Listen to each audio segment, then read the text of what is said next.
vidéo pour la création de circuits électriques dans Revit. Après avoir installé tous nos appareillages et le tableau, nous allons désormais créer nos circuits électriques. Pour ce faire, on va faire apparaître une nouvelle interface. Donc vous irez dans Vue, Interface utilisateur, Navigateur de système. Dans ce navigateur de système, là, on voit plusieurs choses, et notamment ici, dans une section par l'attribution, tous nos matériels électriques. Donc nous allons créer des circuits électriques qui nous serviront en fait à définir le nombre de départs qu'on aura du tableau. Donc ici, pour ce faire, on va cliquer notamment, moi j'ai un premier départ ici d'électricité, donc d'éclairage. Donc je clique dessus et je clique sur puissance. On voit tout de suite qu'il m'a généré dans le navigateur de système, en attribution du coup, un circuit de puissance, panneau monophasé, avec notre premier départ dans lequel se trouve l'interrupteur. Donc cet interrupteur là, je l'ai bien attribué au panneau électrique que l'on a installé, c'est pour ça qu'il me met cette flèche là. Donc le départ part bien de ce tableau là.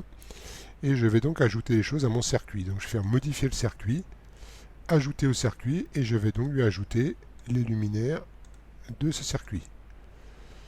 Et je valide. Désormais, quand je sélectionne ce départ du tableau, voilà, j'ai ce tableau avec les fils, et on voit qui est connecté avec qui. Ok. Alors, sur Revit, il y a un petit bug. Si on veut que les fils apparaissent, il va falloir resélectionner ce circuit, aller dans Propriétés, et quand je reviens de Propriétés, donc je vais cliquer sur la fenêtre Propriétés, et vous avez vu en haut, à droite, est apparu tout de suite Fil Arc. Alors c'est un petit bug de Revit, il faut aller sur Propriétés et revenir. Donc je clique sur Fil Arc, et là vous voyez, il m'a affiché mes fils. D'accord. Ces fils, ils ont une certaine couleur, bon, qui ne m'intéresse pas trop. Moi, je vais modifier ça. Donc, je vais resélectionner ces fils-là. Alors, je vais sélectionner celui-là, celui-là, celui-là, celui-là et celui-là. Et je vais aller dans le petit pinceau là-haut et faire remplacer par élément. Je vais venir lui dire que moi, je veux que ce départ là, tiens, soit rouge, par exemple. Je vais lui mettre un style d'épaisseur, je vais lui mettre 3 et je vais lui mettre des pointillés pour ce départ là. Et je fais OK.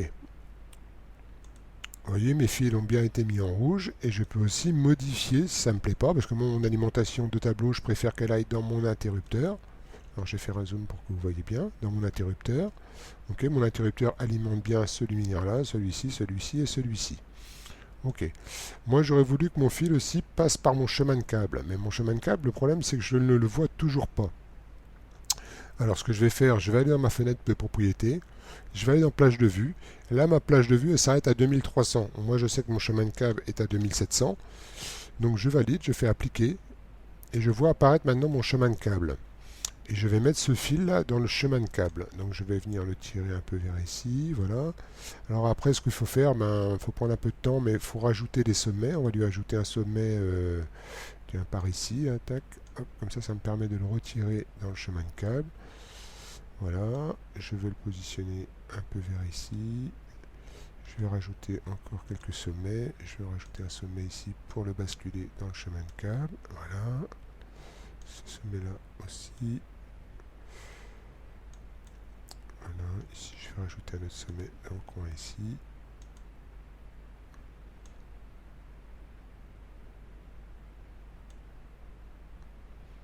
Voilà, il n'y a plus qu'à ramener l'angle. Voilà. Je vois bien que mon fil passe par mon chemin de câble. Je pourrais faire un peu mieux dans le coin ici. Insérer un sommet.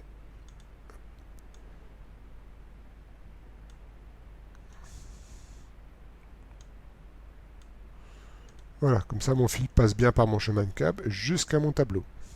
Je viens de créer mon premier départ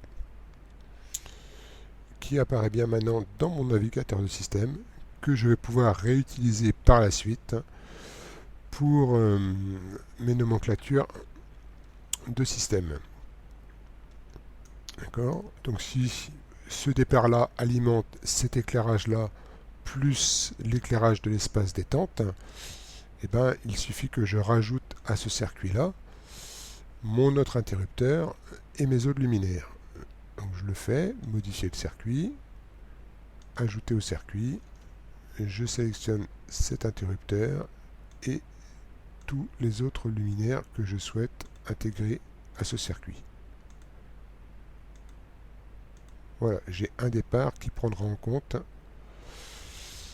tous ces luminaires. On voit bien qu'ils sont tous pris en compte. Mes fils n'apparaissent pas, donc maintenant vous savez le faire. On clique sur la fenêtre propriété, on revient, mes fils apparaissent bien. Hop.